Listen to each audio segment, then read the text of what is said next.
জাহান্নাম বরাদ্দ করেছি, সেই আগুন বরাদ্দ করেছি। এবার আপনারা বলবেন, হুজুর কেমন আগুন আল্লাহ বানালেন? দুনিয়ার আগুনে পুড়লে আপনার কষ্ট আছে না নাই? ব্রান ইউনিটে যেতে হয়, ঠিক কিনা বলেন? এরপরেও কষ্ট আছে, চামড়া উঠে যায়। দুনিয়ার আগুনের বর্ণনা শুনলে গা শিহরণ করে। কিন্তু আল্লাহর নবী একটি হাদিস আনলেন, বুখারী মুসলিমের মধ্যে হাদিস বর্ণনা করা হলো। আল্লাহর নবী ডাক দিয়ে বলছেন, ও আমার উম্মত শোনো, কেমন আগুন থেকে তোমাদেরকে বাঁচার জন্য আল্লাহ পাক ডাক দিলেন। ওই আগুনের বর্ণনা আমি মাওলানা দিব না, দ্বিতীয় বক্তা দিবে না, যেই মানুষটা জীবনে কোনোদিন মিথ্যা কথা বলেন নাই, মুহাম্মাদুর রাসূলুল্লাহ সাল্লাল্লাহু আলাইহি ওয়াসাল্লাম ওই আগুনের বিবরণ দিচ্ছেন, বর্ণনা দিচ্ছেন। নারুকুম জুজউম মিন 70 জুজআম মিন নারি জাহান্নাম।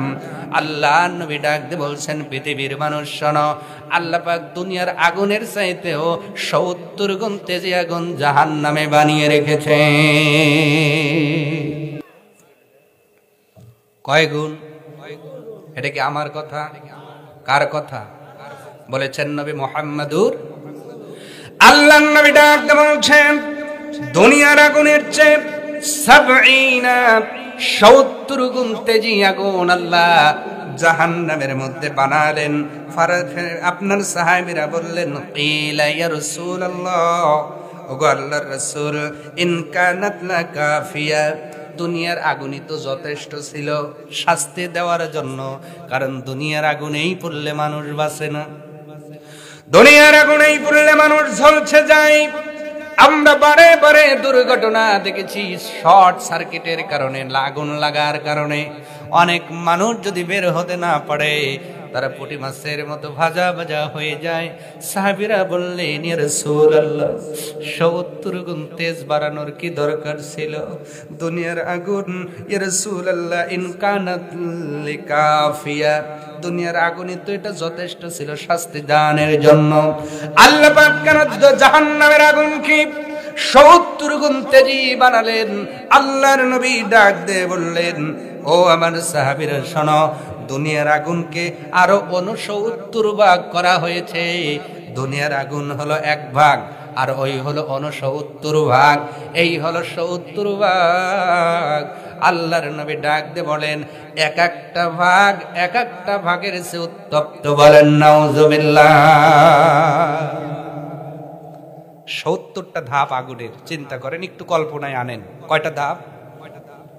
70টা সিঁড়ি ধরেন। নবী বলছেন এক একটা ধাপ এক একটা ধাপের চেয়ে উত্তপ্ত। তার মানে দুনিয়ার আগুন সে প্রথম যে ভাগটা ওর চেয়ে উত্তপ্ত, এইটা আবার তার চেয়ে উত্তপ্ত, দ্বিতীয়টা আবার তৃতীয়র চেয়ে উত্তপ্ত, তৃতীয়টা আবার দ্বিতীয়র চেয়ে উত্তপ্ত, চতুর্থটা তৃতীয়র চেয়ে উত্তপ্ত। এইভাবে 70 স্তরের আগুন আল্লাহ জাহান্নামে বানিয়েছেন।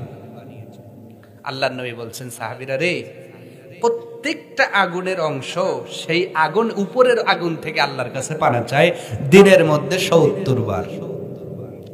সুবহানাল্লাহ বাজ্জা বইলেন। দুনিয়ার আগুন, জাহান্নামের যে সবচেয়ে নিম্নের আগুন, এই আগুন থেকে আল্লাহর কাছে পানা চায় 70 বার। আপনি চান কয়বার?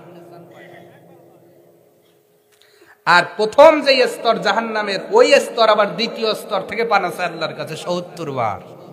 এইভাবে ধাপে ধাপে ধাপে ধাপে 70 নম্বর যে স্তর আল্লাহর নবী বলেন, ওইটা হলো আমাবস্যার রাতের মতো অন্ধকার। ওই স্তরের আগুনে জাহান্নামের আগুনগুলো যেতেও ভয় পায়। ওই আগুনে যাবেন না? যাবেন না? তাহলে অন্যায় ছাড়তে হবে, এক কথায় শেষ। অন্যায় কি আর ন্যায় কি, এটা আমি বলবো না, আপনি বোঝেন। বোঝেন না? বোঝেন না আপনি? কারণ আপনাকে আল্লাহ বিবেক দিয়েছে। এই বিবেকের আদালতে আল্লাহ প্রশ্ন করবেন, বান্দারে, দুনিয়ার ময়দানে যৌতুকটা বুঝলে, টাকা নিলে বড়লোক হওয়া যায়, বিবেক দিয়ে পদ্মা মাছ বুঝলা, গরুর গোস্ত বুঝলা, সব কিছু বুঝলা, খালি কোরআনটাই বুঝলা না, ওই বিবেকের উপর আল্লাহ আগে পেদানি দিব। ঠিক কিনা কন? এই জন্য ওই আগুনকে ভয় করার দরকার আছে না নাই? ওই আগুনকে আপনার আগুনে যেতে না হয়, আগুনে যেন যেতে না হয়, এই মোতাবেক আমাদের দুনিয়ার আমল করে যাওয়ার দরকার আছে না নাই? কারণ জাহান্নামে যেদিন আমি চলে যাব ওই দিন আমার মা বাবা আমাকে বাঁচাতে পারবে না।